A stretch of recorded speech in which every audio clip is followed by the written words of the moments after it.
This is MacroVoices with hedge fund manager Erik Townsend, the free weekly financial podcast targeting professional finance, high net worth individuals, family offices, and other sophisticated investors.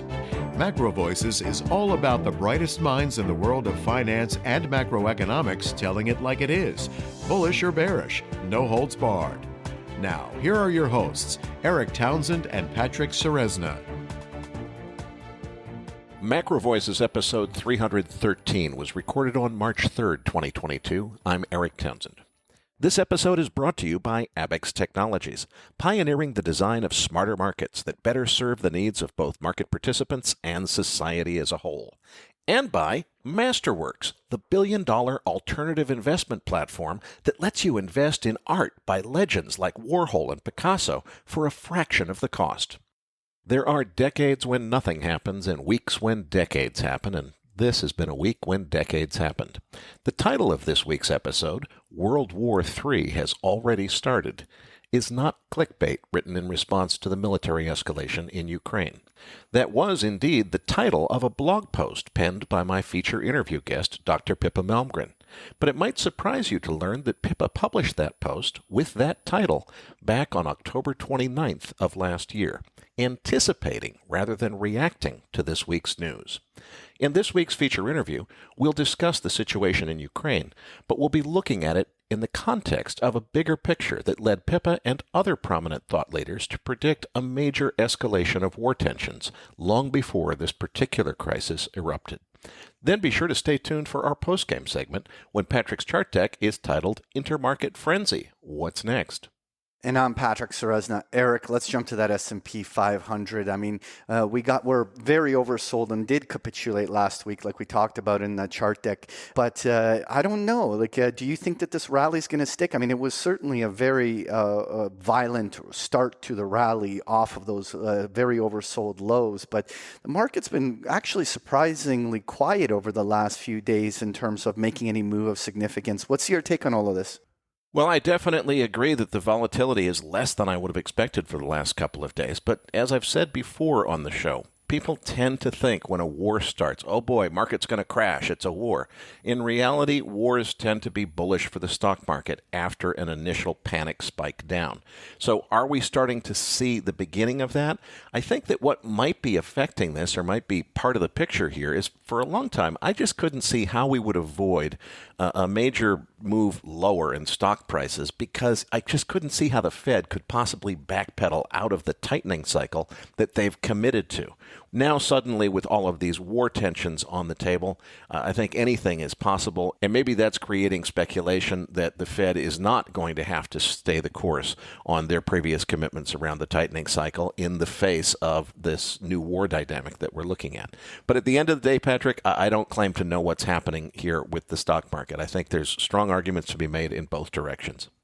All right, well, let's move on to the dollar index, because after a quick little pop and drop last week, the dollar actually continues to remain strong, largely driven by euro breakdown, which I'll have a chart of in the post-game chart book. But the dollar strength is holding new highs. Do you think there's potential we're going to the 100 handle, or is this a new move? Patrick, as Pippa will explain in today's feature interview, this event is not just about Ukraine. It's part of a bigger picture, and it's a long way from over. So I do think that war pressures are driving the dollar. That's the reason for the dollar's strength. I expect that strength to continue. Now, there is an argument, which is, well, wait a minute, would the dollar eventually crash as the dollar loses hegemony in a new world where perhaps with the changing geopolitical considerations, maybe the world is ready for a different global reserve currency? Yeah, that will be a really big story, no doubt in my mind. That's going to happen someday, but not yet. I think right now it's dollar up on war risk, and the scenario where the dollar loses its hegemony over the financial system because of an evolving, changing political climate, that's not a certainty. It's only a possibility, and it's a future possibility, not a here and now. All right, well, let's move on to crude oil because last week I thought it was pretty impressive the way crude oil popped to 100 and then the volatility bringing it back. But boy, this week was a whole next level. I mean, we ripped up to about 116 on the upside in crude, and suddenly the crude oil market is just running. What's your take on how this is playing out? Well, let's start with inventory. Crude oil drawing down 2.6 million barrels this week. Cushing, Oklahoma drawing down 972,000 barrels. Gasoline drawing down 468,000 barrels. Distillates drawing down 574,000 barrels, with U.S. production remaining flat at 11.6 million barrels. Clearly, though, the Russia-Ukraine war situation is dominating the news and overshadowing inventory. And I'm going to editorialize here a little bit, Patrick, and just say I am appalled at some of the analysts who I otherwise respect very highly, who are making new calls for big SPR releases in order to combat higher gas prices at the pump. Look, the reason that we have a strategic petroleum reserve is in order, for the sake of national security, to make sure that we've got backup oil if we have exactly the kind of geopolitical escalation which has occurred this week. If anything, we should be at any cost topping off the SPR in order to make sure it's full for when we actually need it, not abusing it for a purpose for which it was never created, trying to use it to manage gasoline prices at the pump ahead of the next round of midterm elections or whatever the logic is. I think it's incredibly irresponsible to be thinking in terms of using the SPR to manage prices now. We need to save the SPR for strategic reasons for which it was created. This is a really big deal between the West and Russia, and I think Ukraine is really just in the middle of it, and it's going to be very interesting to see where this goes, Patrick. But as far as prices from here, I think, if anything, I could argue that the market is underpricing risk, and I think that a lot of the dialogue that I'm hearing, people are talking about, well, wait a minute, there's going to be U.S. sanctions against Russia, but they're not really going to pick on the energy, and it sounds like if they kick them out of SWIFT, there's going to be carve-outs for energy, so we're still going to be able to pay for the energy that we want to buy from Russia, so we don't have to worry about losing that supply. Hang on, folks. Stop thinking about what the West does. Start thinking about what's it going to feel like when Russia makes the decision, we're cutting you off. We're not going to sell any more gas or oil to Europe, and the valve gets shut off this afternoon, whether you like it or not, regardless of price. We need to be ready for escalation of geopolitical tension to put more pressure on energy prices, and I don't think people who are just worried about whether or not there's a carve-out in the SWIFT sanctions are really seeing the big picture of what's probably about to happen here. All right, well, let's move on to gold. And while gold did have a little bit of a pop and drop last week, overall, gold seems to be well accumulated. It seems every dip is being bought and is holding well above 1900. We're trading around 1936 at the time of recording here. Do you think that this is the start of a new gold bull move, or is this going to be faded as soon as there's de-escalation? Well, I think it's already been faded, and I don't know why. If gold were really the ultimate geopolitical risk hedge that the gold bugs tell you it is, it ought to be $500 higher as far as I'm concerned. This is arguably about as close as you get to a Cuban Missile Crisis kind of moment. We don't know exactly what's going on behind the scenes, and we wouldn't find out until it was too late. But the setup for another Cuban Missile Crisis level of geopolitical risk of a global nuclear escalation, all the ingredients are there, and we got gold pretty much floundering around, keeping above the moving averages, but not really showing much of a move. So I would say, if anything, gold is very badly underpricing the risk, or gold was never really the geopolitical risk hedge that so many people make it out to be. I'm quite surprised that it's not quite a bit higher here. All right, and let's wrap up with just a quick touch on the 10-year Treasury yield, which surprisingly has been backing off. And this is an interesting kind of moment because you have a scenario where with the rising commodity prices, you know that there's going to be inflation pressures. And yet what we're seeing is there's this tug of war with, bonds being almost like a safe haven asset versus the inflation that should theoretically priced into this yield. And we're bouncing around. We're down to 185 on the yield. We were were as low as 170. Do you have any interpretation on how this bond market is moving here?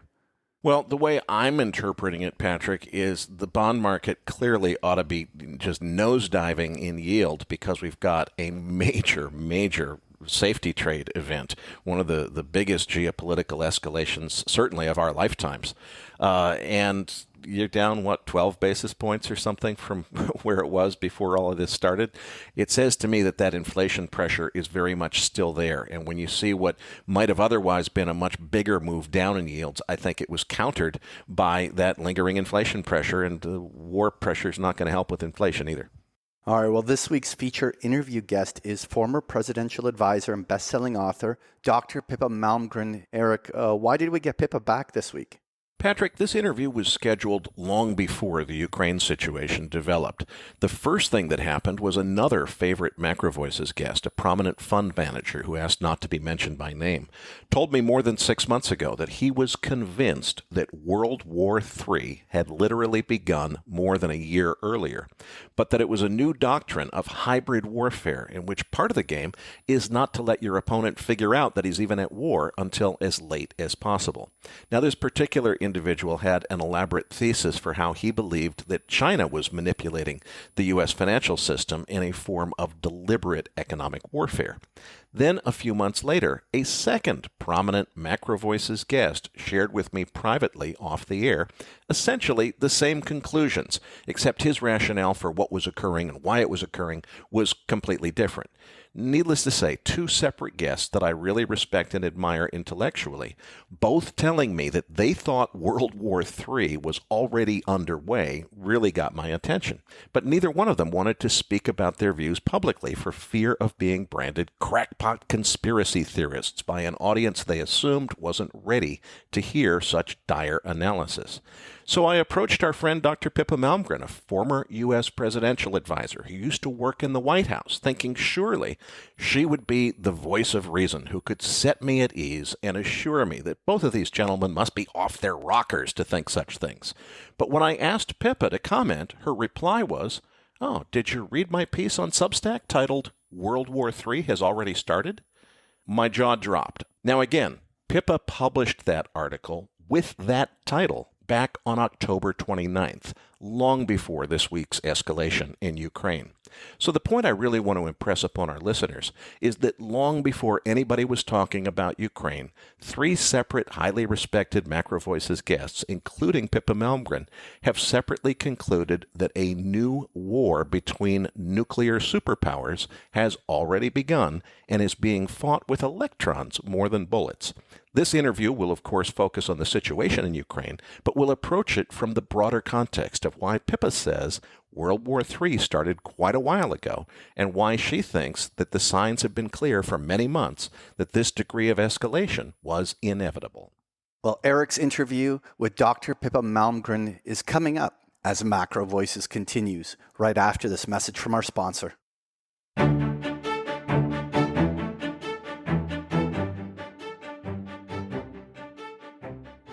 Abex Technologies invites you to Smarter Markets' new podcast series, Demystifying Carbon Markets.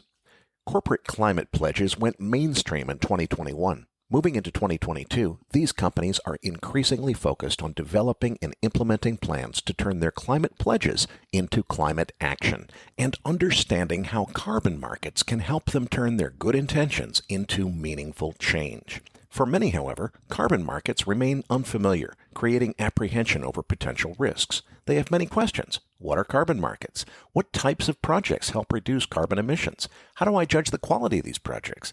Will the carbon markets be large enough to meet net zero goals? In this series, Smarter Markets teams up with Base Carbon Corporation to bring you the architects and practitioners of the carbon markets, seeking answers to all of these questions from people who know the markets best. Episodes are available weekly on Saturdays beginning February 5th.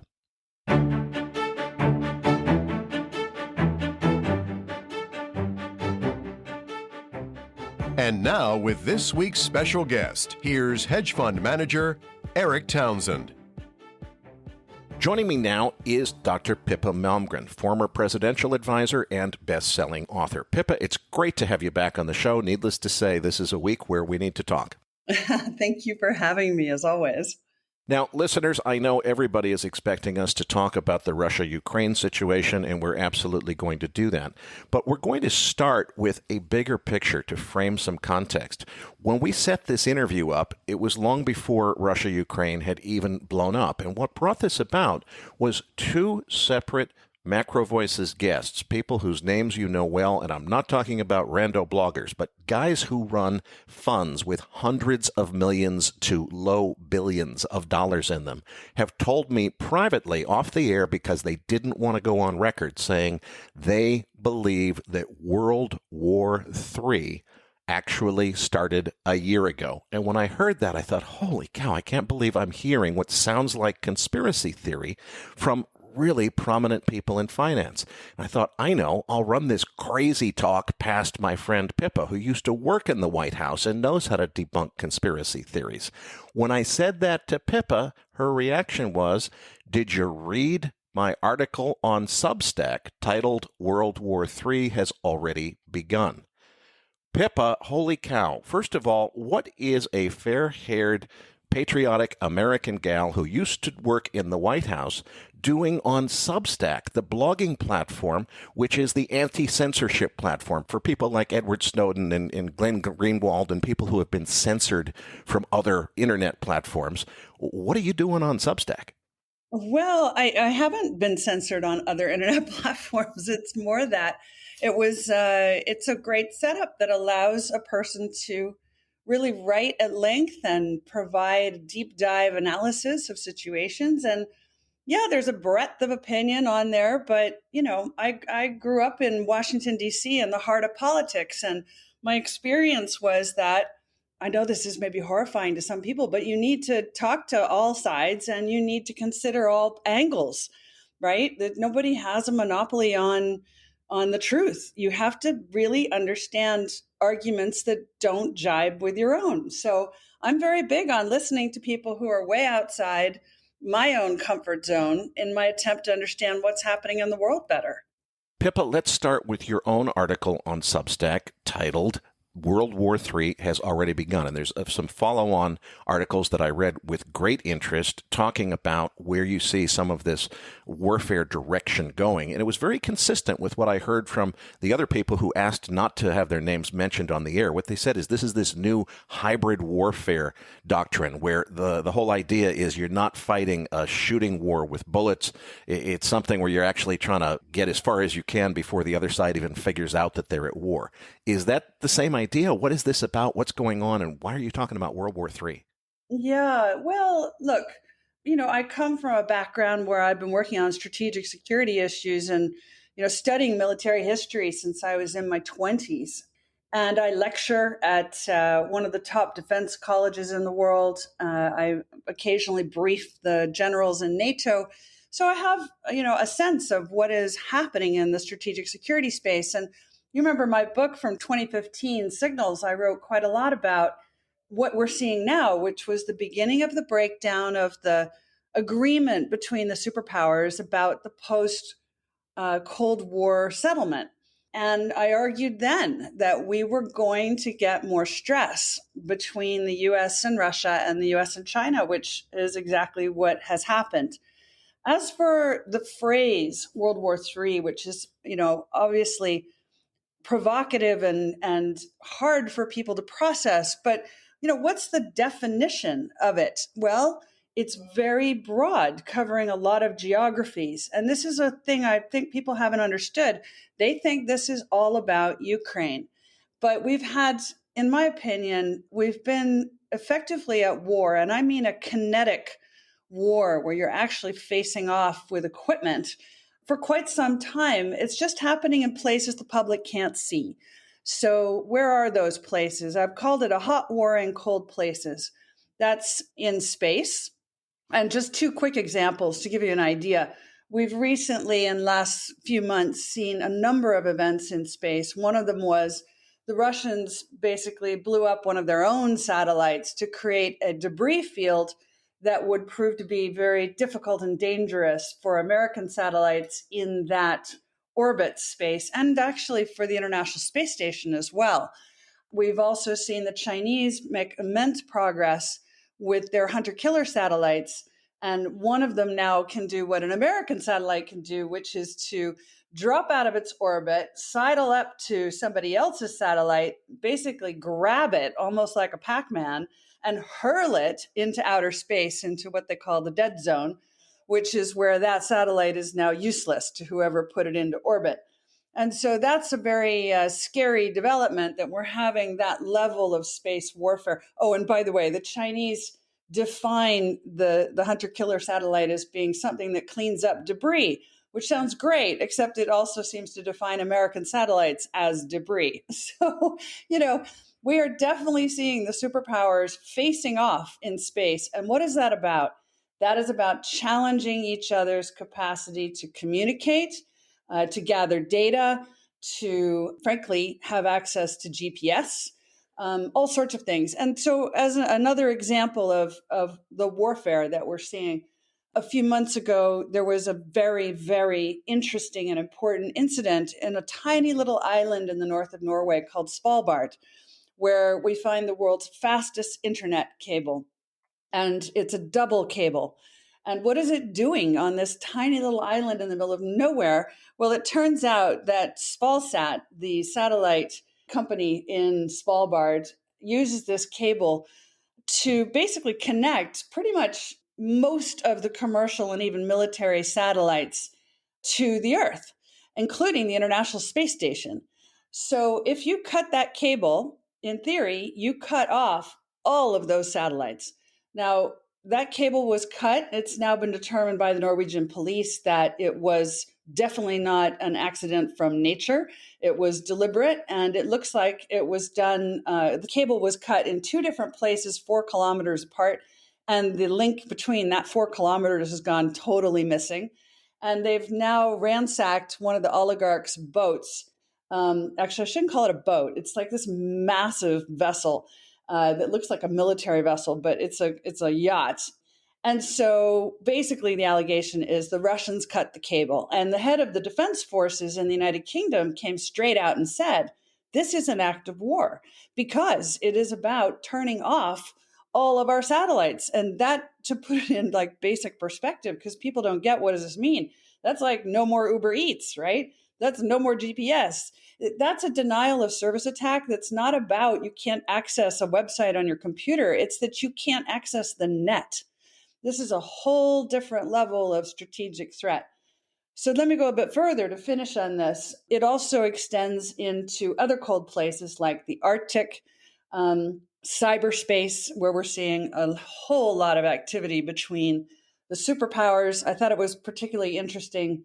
Even just yesterday, I was supposed to fly from Europe and the UK to the US, but British Airways had a massive cyber event, which they're officially describing as a glitch that interrupted and canceled every single short haul flight around Europe.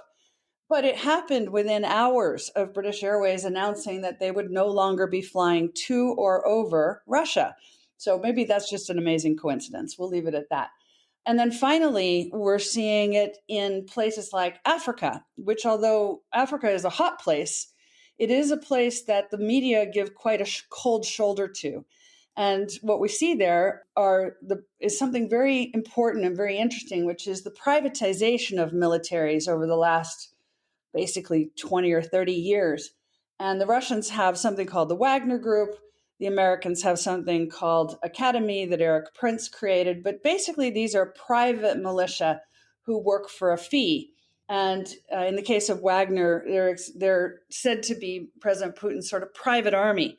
And there's no question that those two are facing off in Africa over raw materials and strategic assets. And so this is a hot war. It's just in a place the media gives a cold shoulder to. So that's the global context. I haven't even added in what's happening in Asia with China, Russia, in the Pacific as well. But the point is, Ukraine is occurring in the context of a much, much larger set of confrontations. And for this reason, it's hard to not describe it as a world war. And maybe the good news, and I'll finish on that. The good news is, war is modernizing just like everything else. And it's quite possible that World War III does not involve the kind of casualties and boots on the ground that World War I and World War II did. It is much more in the cyber and remote realms, including submarine warfare. So the public doesn't see it, it doesn't know it's occurring, it's relatively ignorant until it escalates into what we're seeing on the ground in Ukraine. And then suddenly everyone says, oh my God, we're at war. But they don't understand we're not in a local war. We're really in a world war. Let's talk about why Ukraine specifically is not just a local event, but part of this bigger, broader context. Now, if you listen to a lot of the mainstream media coverage of this, it sounds like Vladimir Putin just basically blew a gasket, went nuts one day and decided to invade Ukraine for no apparent reason, as a lot of people have described it. But I thought it was interesting that former Democratic presidential candidate Tulsi Gabbard tweeted the other day. She said this entire war could have been avoided if the West and NATO had simply been willing to acknowledge Russia's entirely legitimate concerns about encroachment on its borders. And just tweeting that caused several members of Congress to actually accuse Ms. Gabbard of treason. What's going on here? What is she talking about? Does she have a point? What is this idea that the whole thing could have been avoided if Russia's legitimate concerns had been considered? What legitimate concerns is she talking about? So there are a couple layers to this. One is if we go back in history, and, for just to repeat, this, Erik, but so my father served Presidents Kennedy, Johnson, Nixon, and Ford, and he was very much involved in the Cuban Missile Crisis and diffusing that moment in history and preventing a terrible outcome there.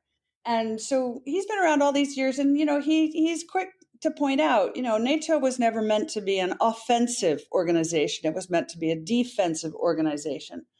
And there were many Republicans who warned President Clinton when he first came to office that we, the United States, should be careful about extending NATO membership. This is different from European Union membership or other kinds of organizations because NATO is all about mutual defense.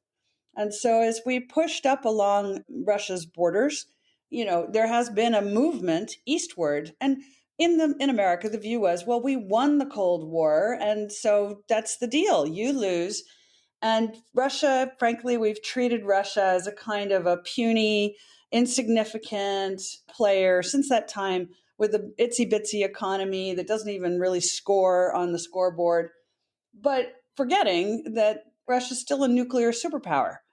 And maybe this particular leader, President Putin, remember, he's the guy who was in the Russian embassy in East Germany, in Berlin, when the Berlin Wall fell down and when the Cold War ended. And he's the one who had to burn, all the papers and save, who was in the embassy. And he has been very shaped by that moment of loss of the Soviet Union.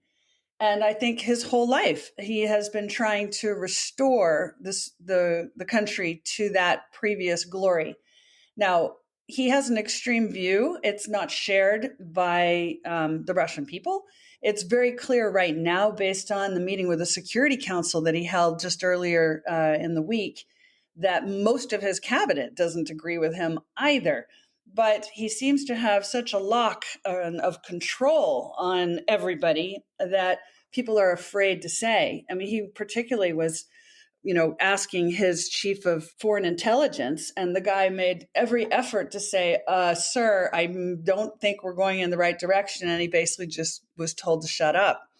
So, this question of did we go too far? I do think there is an open, an honest conversation to be had about, well, what did we gain from doing it? Did it actually serve us? And my key point here is that with nuclear weapons now and strategic tactical weapons as well, you don't even need proximity. So why do you need to move into countries that are right up on Russia's borders? You're going to be able to hit them more than cleanly from great distances. So the question again, is it really absolutely necessary? And I think that is going to be a question that will be addressed. I'll just go a little bit further on this point. The key thing now is, what do we do about the current situation? Because clearly we have a leader who is now threatening nuclear.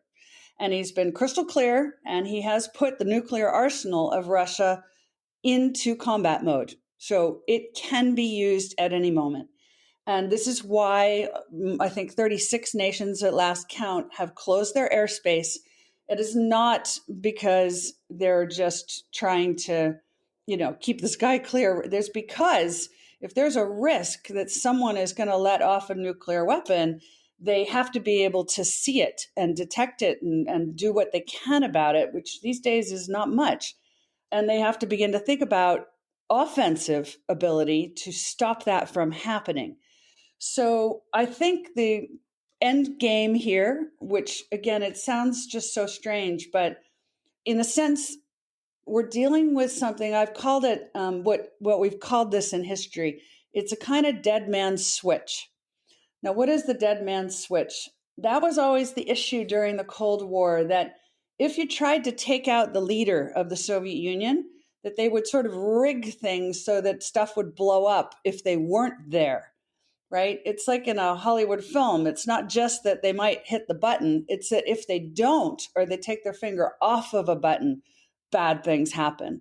And the question is, has Putin put the world into a dead man's switch situation? And maybe this helps explain why the sanctions, while tougher than we've seen in the past, are still not that decisive. It may be because the leaders of the Western world recognize they're kind of dealing with a suicide bomber who's rigged to blow up and take a lot of hostages with him. And so maybe what you do, what the FBI does, which is you speak very, very nicely and very softly, and you offer them what they need, and you try to find an honorable way out, even though it's totally distasteful. But what's worse would be an actual use of nuclear weapons. And right now, is that a possibility? Well, every single person who has said that what Putin is doing is a bluff, I personally have said it's not a bluff. And I don't think this is a bluff either. And I don't think our nuclear experts believe it's a bluff. And therefore, gently, gently, nicely, yes, maybe we should have a conversation about the rules of the game as you request.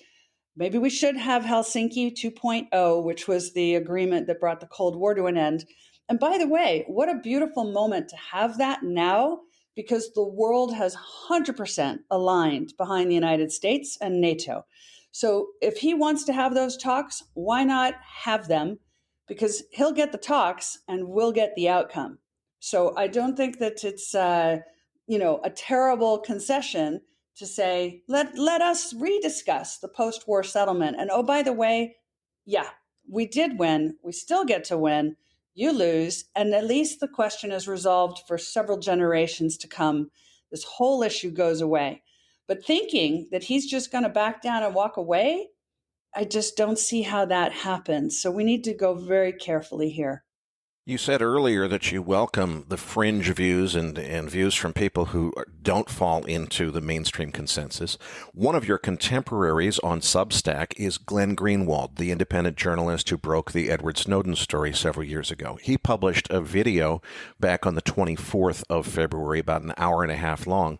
And in that video, what he's saying is, look, Putin is clearly completely out of line. But the reason that he's doing this is because of NATO encroachment on Russia's borders. And he describes how Barack Obama was outspoken in saying, look, Ukraine is very high value to Russia and very low value to us. It is not worth going and fighting with Russia over Ukraine. It doesn't benefit us to do that. And if I've understood Mr. Greenwald correctly, what he's saying is, as much as we might feel that Russia is totally out of line here, if NATO would just back off on this border issue, it would probably put this issue to bed and we wouldn't be talking about nuclear escalation. Does he have a point there, or is that naive in some way? I look at it differently because I think that President Putin's objectives are so much broader than Ukraine. I think what he's trying to do is establish a foothold with each of the so-called exclaves. Then those are places like Donetsk and Luhansk, which he's already got in Ukraine, but Abkhazia, South Ossetia, Transnistria, places we don't even really know where is that, on a map. But if you really look at it, what you see is there's a line that goes from the Mediterranean straight up to the Baltic Sea. And he is pushing into each of those locations. So another one is, and I think the most critical one actually after Ukraine, is what they call the Suwalki Gap. Now, the Suwalki Gap has been considered NATO's most vulnerable point for decades. And most people have never heard of it. But it's this tiny 64-kilometer stretch that runs between Kaliningrad, which is the biggest of the Russian exclaves. Kaliningrad is like basically a little portion of Russia that sits on the Baltic Sea next to the Baltic states. And that 64-kilometer gap connects it to Belarus. Well, what's happened in Belarus in the last week, which some people haven't noticed, is the leader said, we're going to have all these Russian troops come to Belarus for temporary military exercises, including, lots of weapon systems. And then once the Russians arrived, he said, we're going to permanently allow them to stay. And by the way, we're changing our constitution so that we can deploy nuclear weapons here in Belarus. So now all of a sudden, Russia's effectively soft annexed Belarus and already had control over Kaliningrad.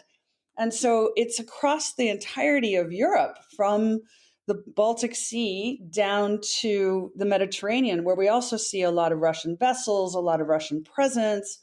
So I think that that's what he's doing. It's a much bigger picture than just Ukraine. The second thing is also, I think he totally misjudged.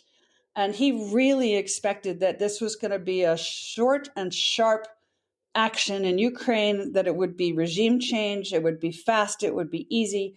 It never occurred to the Russian side that the Ukrainians would fight back so powerfully that the world would align with the Ukrainians. And frankly, that the Russian side was ill-equipped, not just to take it, but even if they had succeeded, to control it in the aftermath. It's a kind of short-sightedness that's really very surprising. So I think, this is no longer about NATO is moving up against our borders. That's an excuse. That's a reason. But what he's really after is getting Russia physical footholds in strategic locations, using the excuse that Russian nationals are present in these places and they need Russian protection. And that excuse has turned out to be spurious, but very effective in allowing Russia to move into places that the world has never even heard of and can't identify on a map, which means they're not so likely to defend them. Okay, Pippa, so this is not just about the argument that's been posited that Russia is simply trying to defend against encroachment of its borders by NATO trying to move into Ukraine. You mentioned something before. You said it's about a dead man's switch. Tell us more. What do you mean by that? Yeah, so it's kind of like you're dealing with someone who's like a suicide bomber who's in a suicide vest, but he's got a whole room full of hostages, which is everyone in Western Europe. And this was always the worry in the Cold War. What happens if you tried to decapitate the Russian leadership? Then what terrible things might ensue? And so it's very distasteful, and it sounds, really awful to people that a bully can behave like this and then you just let them go. Or worse, you agree to sit down at a negotiating table with them. However, if you're trying to save the hostages, then frankly, this, is what you have to do, right? Your choices are really limited. And I think that's what we're looking at now for the future of Western Europe. And again, there's almost no risk in doing it because the whole world is aligned with the United States and NATO now. I mean, it's literally like neocons dream of this kind of alignment, of all the powers that be behind their way of looking at the world. But if you want to diffuse what is a very, very tricky situation, you may have to just, talk very nicely and offer some options. And by the way, even when we had the Helsinki Accords and, there was Ronald Reagan, I worked for Ronald Reagan at the time. There was Ronald Reagan, and he was all buddy-buddy with Mikhail Gorbachev and Edward Shevardnadze, and they were literally like best mates, by the end of the Helsinki process. But what we found out later was that the Russians had a massive bioweapons program. They were building, just tons and tons of particularly horrible bioweapons, and both Gorbachev and Shevardnadze knew about it. So I'm not saying that just because you hold Helsinki 2.0 that suddenly they'll, fly right and play nicely. They'll probably keep lying, but that's still a better situation than being at risk of a nuclear weapon. Now, the other hope, by the way, is that because his own team are not, very happy about this situation, that what will happen is his own people won't do the dirty work. And again, that's what's happened in history. Most people don't remember, but there was a guy called Stanislav Petrov back in 1983. And he was in charge of the kind of early detection of inbound ICBMs, intercontinental ballistic missiles from the US. And the computer was showing that at least 5 ICBMs got launched by the United States. And his protocol was to absolutely hit the button and unleash nuclear Armageddon on the United States. But he decided that he just didn't think the US would ever do that. And so he didn't hit the button. And it turned out, in retrospect, it was sunshine bouncing off of the clouds that created what the computer interpreted to mean an attack. And he literally saved the world from nuclear Armageddon. And there was another one, a fellow called Arkhipov, who was the chief of staff and the second in command of the Russian fleet. He was on a Russian submarine during the Cuban Missile Crisis. And again, there was a moment, and he refused to push the button on the nuclear torpedoes from his submarine and unleash them on American vessels in Cuba, and he saved the world. Are we probably depending today on this version of this generation? I suspect there's going to be some heroes who just refuse to push the button. And, this is where our belief and faith in the common man and the common woman, that good common sense, overrules craziness. And by the way, when we're done with all this is why I'm actually arguing. I know that everybody's smashing up vodka bottles in bars, and I understand the instinct. But you know what? We have a leader who's behaving in a certain way and who's ordering his army to do certain things. But we need to reach the point where we stop smashing the vodka bottles and instead we invite them to drink, because that is the way that we get out of these horrible situations where the fate of the planet is at risk. Let's talk more about de-escalation and what needs to happen instead of smashing vodka bottles, because just Monday morning of this week, which, by the way, is the day that we're speaking, a few days before this will air for our listeners, there was a Russian television host, not speaking in any official capacity, but it's been speculated that it was perhaps intentionally leaked, had a commentary describing how easily, if Russia were threatened, if Russia's existence were threatened, and I think this is perhaps what you meant by the dead man switch, they very easily have the ability to direct their nuclear submarines to say, look, if Russia's gone, eliminate all life on the rest of the planet, because there's no reason to let anybody else live if they have attacked Russia. And he goes out of his way to explain in detail the number of warheads that could be launched from Russian submarines, the number that could be launched from Russian missiles, and so forth. Kind of seems like he did his homework and had all of his data in front of him, or maybe somebody handed that data to him. Is that what you mean by a dead man switch, that there's a threat basically saying, don't mess with us or we're going to blow the world up using nuclear weapons? Yeah, that's the fear, is that is one example of what a dead man switch could be. And it can happen in lots of different ways. Another one of them is you could imagine that President Putin is thinking, well, if you won't move back, I will escalate. And he is clearly escalating, right? We're seeing cyber attacks on critical infrastructure. NVIDIA, for example, the chip maker just got hit.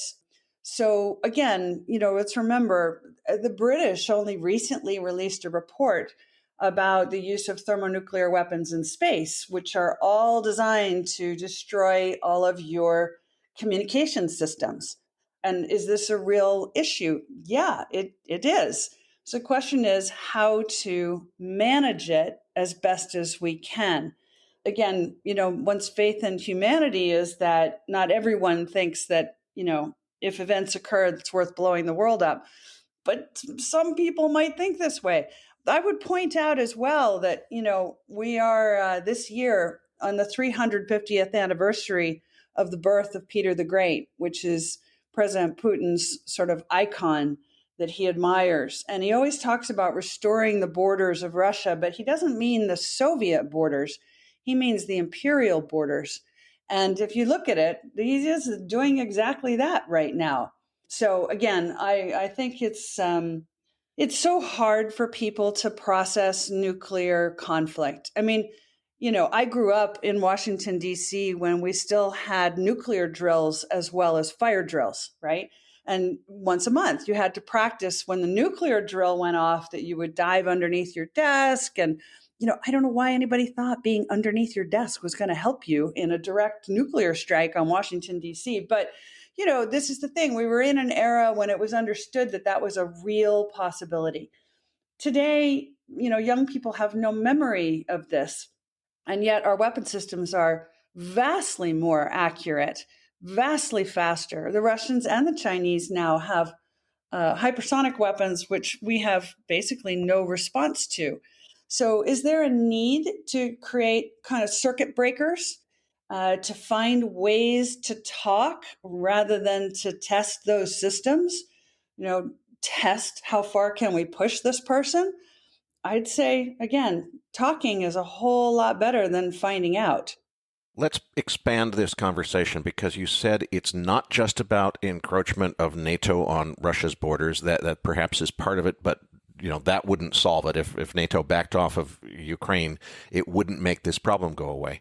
You said that this is part of a bigger picture and that Russia's presence in Asia and the South China Sea is a part of this story. How does that fit in? What are we talking about here?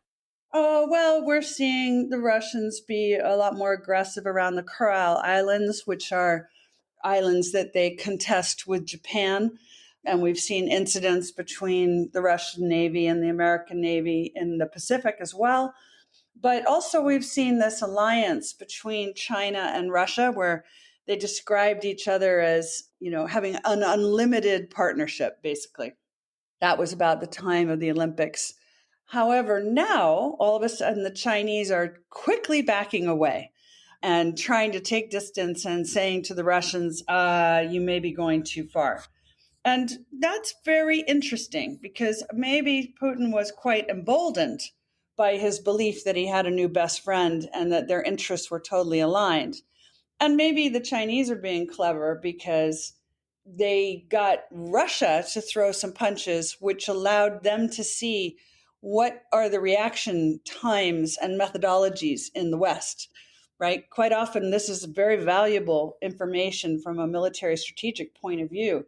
If you do this, then what happens? Well, they now know because they've seen the West and how they've reacted to Russia's various actions.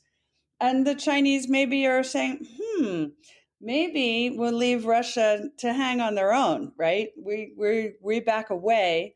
And again, if we end up in a situation where ultimately you end up with some kind of Helsinki Accord outcome, it would also isolate China and make it, in my opinion, even easier to negotiate with them and bring them to a point where they stop trying to behave in an adversarial way as well. And, this is what we want to get to is a world where the superpowers can coexist without the regular person having to live under the threat of nuclear Armageddon being, an imminent or possible outcome. And so I think, the Russians were definitely emboldened by their belief that the Chinese were with them. And in fact, maybe they're not with them so much. Okay, Pippa, I'm sure I'm not alone here. I don't fully understand this situation, but I know the outcome I want. I want the outcome where we have a de-escalation, where everybody stops talking about nuclear weapons, and Russia somehow either backs down or gets something that they want and stops escalating so that there is no further escalation of tensions. What are the ingredients that go into that recipe? How do we make that happen? Yeah, so I wrote a piece again on Substack a couple of days ago on circuit breakers to stop the conflict from escalating. And I went back to Herman Kahn's landmark piece on this question of escalation. He was one of the only people brave enough to write about the possibility that nuclear war could genuinely come to pass. And so he was trying to figure out, how do we avoid it? So he went into great length in 1965 about how escalation happens and how it's uneven, that a little escalation can suddenly lead to a lot of escalation. And it doesn't happen smoothly. It happens in big jumps, a bit like how financial markets are, right? Everyone thinks it's going to be smooth, but it jumps around, the prices jump around a lot.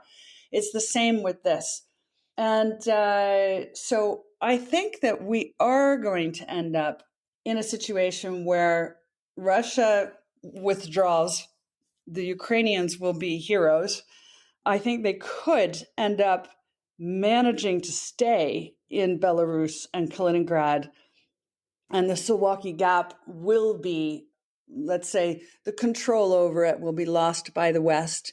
This is going to put the Baltic states in a very precarious, tenuous position. And that is a real issue for NATO. It's also a big issue for the Scandinavian countries, who have definitely been responding to all this as if they are facing an existential threat. The Danes, they've ended up putting tanks on the island of Gotland, which is strategic in the middle of the Baltic Sea. The Swedes and I believe the Finns now have even said they all want to join NATO, where before they were like, we can't because we're right next door. We have to be neutral. Yeah, now they're like, after this, I'm definitely joining NATO. So I think we could end up with NATO expansion gets sort of permanently embedded. So there won't even be a question anymore. But there are some other aspects of this that could also be pursued, and it might be wise to pursue them. Now, one of the things that Putin has been asking for is basically a new strategic arms limitation talks, like the SALT talks that happened in the 70s, where you basically come together and you say, here's what I've got. And it's not that you have to commit to not use it. It's just that as long as everybody doesn't know what weapons the other side has, there's fear. And particularly because these new weapon systems are so fast. I mean, we've had as much innovation in weapon systems as in all the other technology that we use every day. Why is this surprising to us? So do we need one that limits nuclear weapons or at least allows mutual inspection of what everybody has? Maybe that's not a bad idea. These days, in a world where you can spend $100 to buy a machine that will let you do genetic modification, do we need to have talks about bioweapons? Maybe actually that's not a bad idea. Do we need to have talks about, lots of other kinds of weapons that are particularly destructive? Maybe this is not a bad idea. And again, let's not forget, when the Soviet Union came to an end, one of the side effects was all the money that we were spending on the nuclear arsenal and on all the weapon systems. We suddenly didn't need to spend that money anymore. And instead, it got diverted into productive use in the economy. And that led to a boom that lasted, a generation. And today, would we be better off with all of this defense spending going into the productive economy? I think we would. And maybe this, ironically, although it's not a very pleasant way to arrive at this conclusion, and no one would have wished this on the world, but actually, maybe it is worth thinking that these things might be wise. That is not to say that Putin wins. It is definitely not. But it is to say that if we want the world to win, maybe we have to think a little bit about some of the points that he's raised. Pippa, something we discussed off the air is you actually see a possibility that this World War III trend that we're talking about could actually turn into an economic boom. What are you talking about? Yeah. So look, like I said, I call it World War III because it's worldwide. It is our third conflict between the superpowers. But at least so far, I think it's not spreading into something that involves loss of life on the same scale as World War I and World War II, which is, I'm saying very carefully, the loss of life in Ukraine is unacceptable, no question about it. But if we can bring that to an end, and I do think it's possible to do that, it could be that World War III happened in the blink of an eye and did not result in the kind of worldwide devastation and loss of life that we've had in the past. And in fact, the conclusions that everyone reaches from this episode of conflict is that this is not where we want to be. And we're going to see governments investing everywhere in core critical infrastructure. They don't want to be depending, for example, on Russian gas and oil anymore. And we're probably going to see a lot of investment go into alternatives because of the oil price being so high, because of this newfound focus on supply chains and not wanting to have the vulnerability of relying on a distant and far away supply chain with an unreliable supplier. And so this is kind of the new globalization, actually, that you will see investment in critical infrastructure everywhere in the world. And is that a good thing? Yeah, it actually is. We could strangely end up in a situation where the stock markets go way up, that because we will have forged a peace that will last for generations to come. No one after this will be brave enough to challenge NATO and the West. And the benefits of moving your creative thought process away from conflict, confrontation, and weapon systems and towards solving the problems for the future is immense. So I actually think we're going to see money going into massive technological innovation, public-private partnerships, because government is so constrained by its debt burden. They can't just write checks, but they do want companies to form. They do want business to come to life. And frankly, everybody in Central and Eastern Europe is going to say, wow, I need to create my own business because these people in politics are nuts. You can't depend on any of them. The state isn't going to be there for me. The Russians arrive and nobody comes to help. So that is going to spur an immense amount of entrepreneurial creativity, which I think can only be a very, very good thing. And again, we're lucky we live in a moment in history when technology is permitting such extraordinary outcomes. And we really are more and more able to solve the greatest problems of our generation with less resources, smaller businesses, right? It's not government and big corporates that are solving these problems. It's little startups. And are we going to have an explosion of little startups and government commitment to critical infrastructure at the same time? Yeah, we are. So I could see, again, as long as things don't go completely haywire, and let's hope that it doesn't, I think that the other outcome is actually, ironically, really good. And that's why World War III isn't like World War I and World War II. It's a completely different thing, maybe because we've learned, maybe because we have better technology. But I don't think that it means we're risking anything like what we saw in the previous two world wars. Pippa, I cannot thank you enough for a terrific interview. It's so great to bring context to these just perilous issues that the world is suddenly facing. Before I let you go, though, tell us a little bit more about Pippa's Pen and Podcast, your new Substack platform. Well, when I wrote my book Signals, which was in 2015, which was all about helping people understand what was happening in the world economy without needing to be a professionally trained economist or a technical expert. It was about helping people see signals about what the future holds without needing to read through, econometrics. And I think that that approach has worked very well for me and a whole lot of people out there. So I'm effectively writing the sequel, which is really signals and how to make sense of the world, sense making. And instead of writing a book and then coming to market with the final book, I thought, well, I'll write it on an open platform where people can interact and give me their thoughts. And so I'm basically writing a book in the public domain, and it's all about the signals I see now. And so I'm talking about a lot of different subjects, at one end of the spectrum, new sources of innovation and new jobs in the economy coming from sectors you never heard of, all the way to geopolitics. But it's basically all about what's on the economic landscape that you should be aware of. And that's all at Dr. Pippa M for Dr. Pippa Malmgren .substack.com. Patrick Ceresna and I will be back as MacroVoices continues right after this message from our sponsor.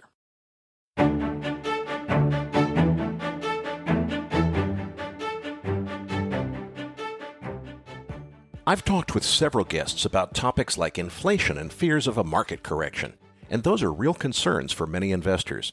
I'm sure many of you are wondering where to put your money. Many investors are turning to alternative assets for protection. You could look into traditional assets like gold, real estate, and bonds, but there's one unexpected asset everyone's talking about lately: blue chip art. Its growth has outpaced the S&P 500 from 1995 through 2020. And it has almost no correlation to other asset classes. In other words, its value doesn't drop as much as other investments when markets crash. Most people don't realize you can now invest in million-dollar art by Banksy, Monet, and even Picasso. To discover how to access this asset class, visit masterworks.art/macrovoices. That's masterworks.art/macrovoices. See important disclosures at macrovoices.io/disclaimer.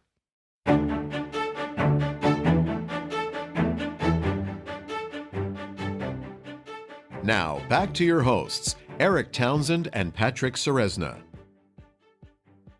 Erik, what a great interview with Pippa. I'm so glad we got her on. It's so important, and the point she's making is that we have to step back and stop being so emotional about this and recognize, how do we get to a solution? And the solution is to how to avoid a hot war, especially if it involves nuclear armaments and things like that. But anyway, the one thing I did really enjoy was the fact that she got to the idea of the economic boom that is going to result on the other end of this. And the one thing I do believe is that as we move away, there's going to be this movement toward reversing some of the globalization we saw, and very important strategic things are going to be brought back into, let's say, America, such as semiconductors and other things, in order to secure that supply. And maybe there's an enormous opportunity that's going to come from that. It's certainly something that's got me thinking. What did you take away from the interview? Patrick, the main thing I want to remind our listeners of is that we had Pippa and two other prominent MacroVoices guests who prefer not to be named, all telling us that World War III had already begun months before this escalation in Ukraine. In my opinion, most of the world is learning about the situation in Ukraine in isolation through the mainstream media and without context, as if Putin suddenly just decided to invade Ukraine one day for no particular reason. No context, no background, no history. In reality, this has been coming for a long time, and the reasons that it's been coming for a long time have been the subject of a much broader and farther-reaching discussion than the mainstream media are reporting. But Patrick, I want to move on now to our post-game chart deck, which is titled Intermarket Frenzy. What's next? Listeners, you'll find the download link in your Research Roundup email. If you don't have a Research Roundup email, just go to our homepage, macrovoices.com. Look for the red button that says Looking for the Downloads. Patrick, looks like we've got the S&P 500 on page 2. What's going on here? Right. So we're talking about that breakdown that occurred at the 200-day moving average last week, and we're asking whether it was a point of capitulation. And clearly, we did get the reactionary bounce off of that 4,100 low.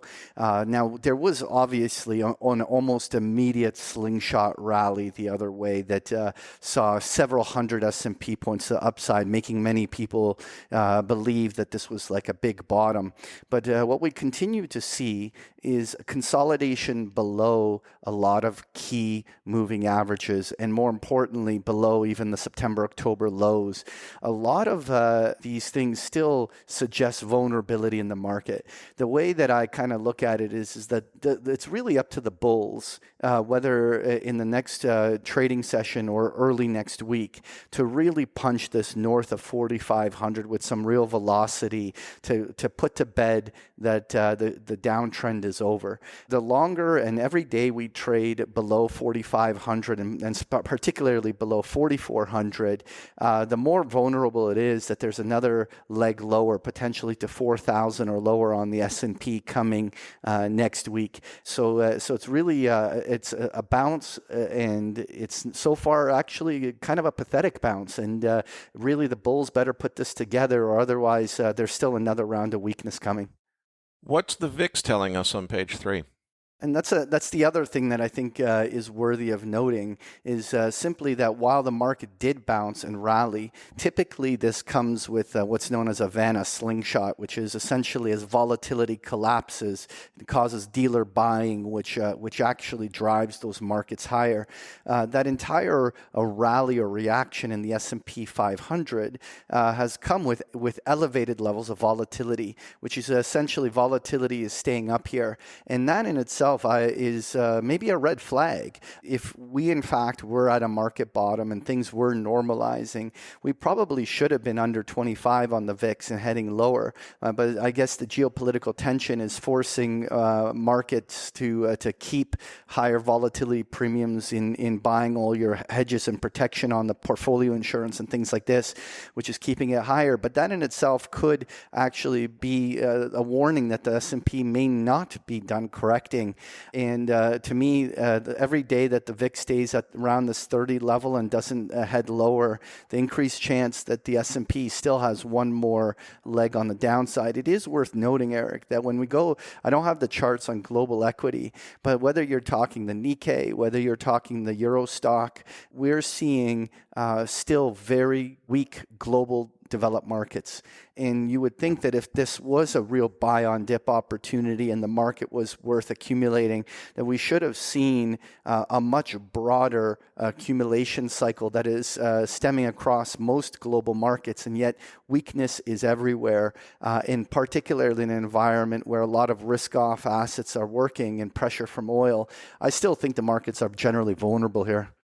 Speaking of weakness being everywhere, let's take a look at the euro on page 4. It looks pretty darn weak.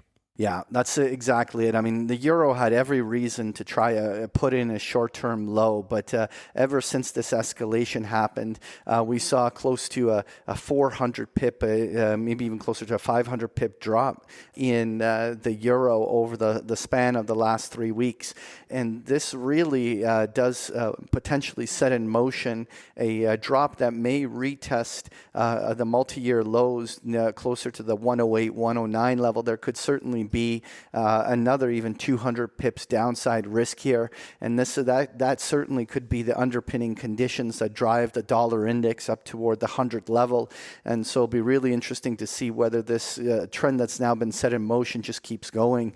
It's certainly the path of least resistance at this moment. Let's move on to page 5, gold futures. Not much happening considering the geopolitical upset that we've seen this week. Well, while I, in principle, agree with you, I think that the one observation to make is that overall, gold has been actually behaving very well. If you look at the bigger span of the entire 2021 year, we saw gold trading in an incredibly narrow sideways range that basically can be identified just by noticing that the moving averages were flat and just literally pivoting off of each other back and forth around the 1800 level. What we're finally seeing is a legitimate bull breakout.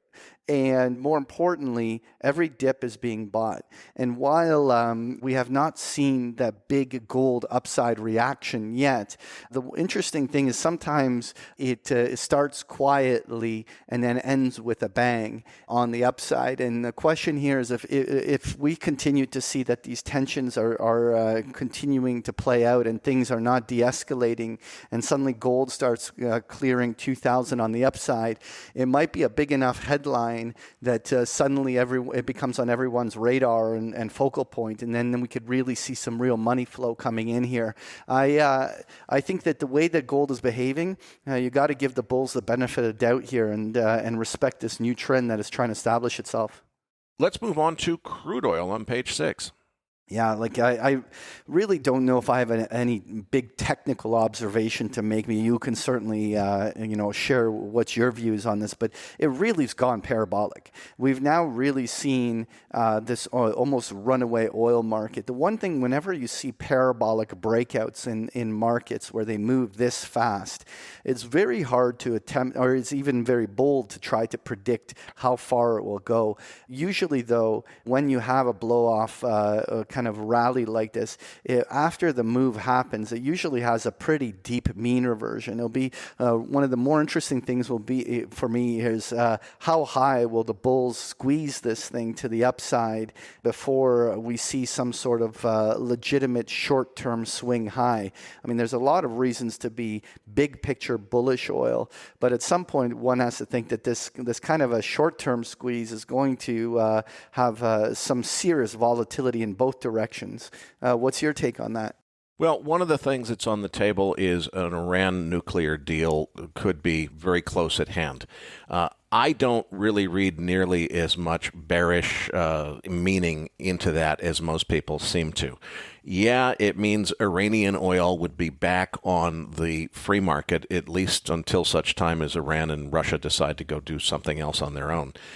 With respect to really changing anything, how much of the Iranian oil was already being sold on the black market? How much is this really going to change anything? And with all the other pressures going on, I don't think that the Iran nuclear deal, putting Iranian oil back on the market, would be the game changer that some people seem to think it is. Clearly, the Russia-Ukraine situation has been what's dominating all of this upside pressure.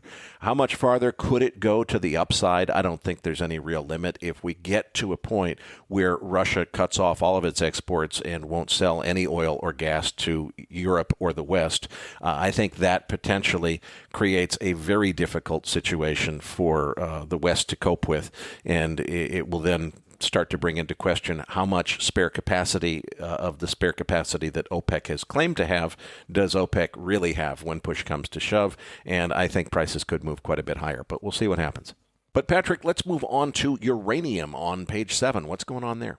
Well, last week we touched on the idea of whether or not uranium was breaking out, and it was. And it certainly has now started. What's interesting is that this is a very early stage of a breakout. And while we've seen a lot of markets already take off, uranium has been one of the quieter sectors. But right now, with a movement towards finding alternative ways of providing energy, with the idea that, we're seeing the movement even in coal, the movement in uranium, all of these things are starting to fire up. It'll be really interesting to see whether there's another full bull run coming in these spaces, but certainly a legit breakout in uranium, and totally worth watching as to whether there's another full new multi-month trend emergent here.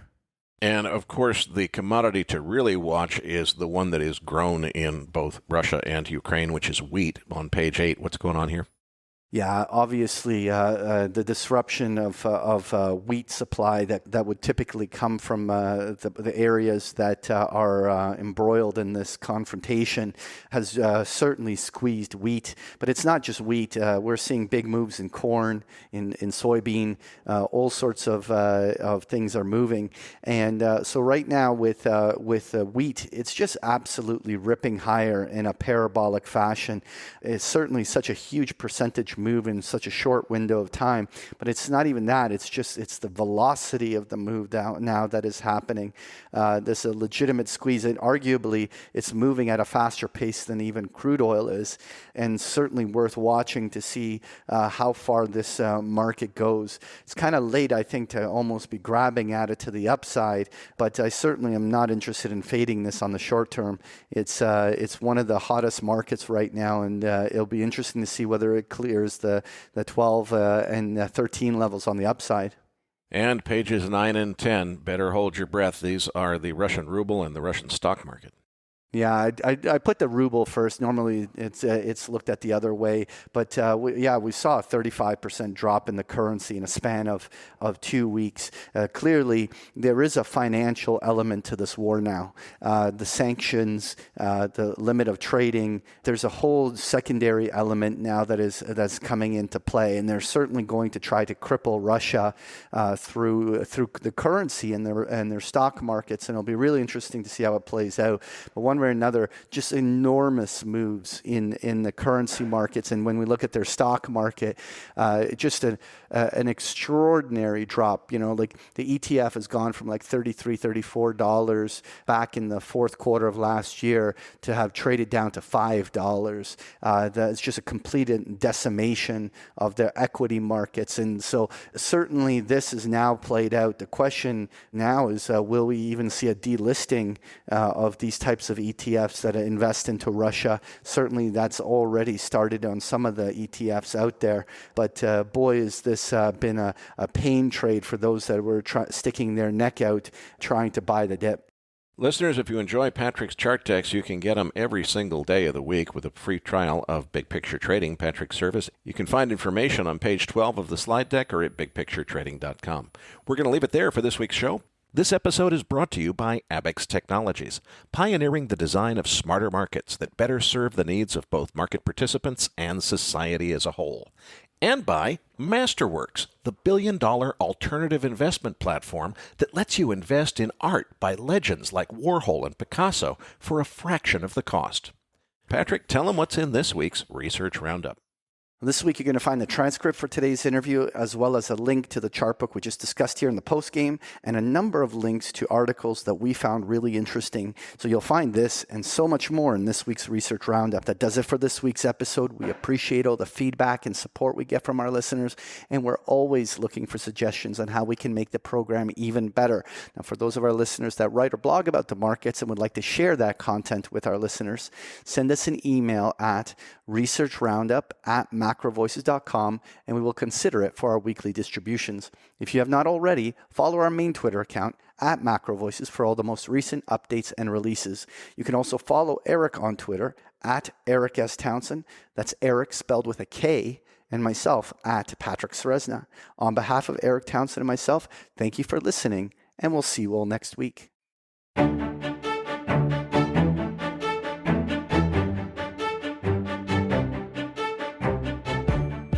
That concludes this edition of MacroVoices. Be sure to tune in each week to hear feature interviews with the brightest minds in finance and macroeconomics. MacroVoices is made possible by sponsorship from BigPictureTrading.com, the Internet's premier source of online education for traders. Please visit BigPictureTrading.com for more information. Please register your free account at MacroVoices.com.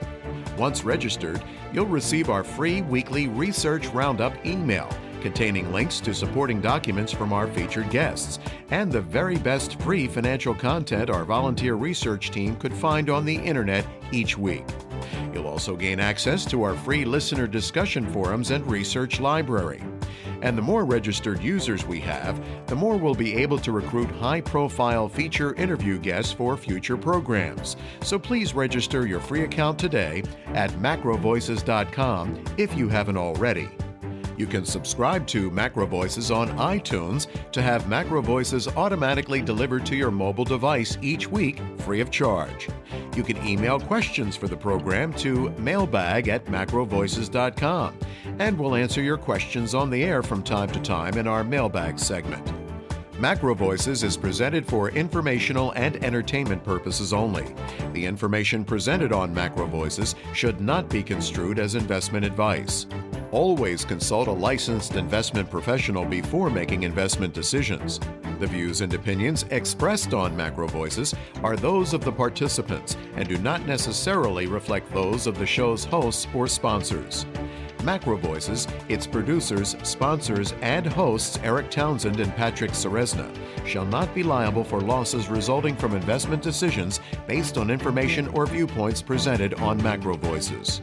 MacroVoices is made possible by sponsorship from BigPictureTrading.com and by funding from Fourth Turning Capital Management, LLC. For more information, visit macrovoices.com.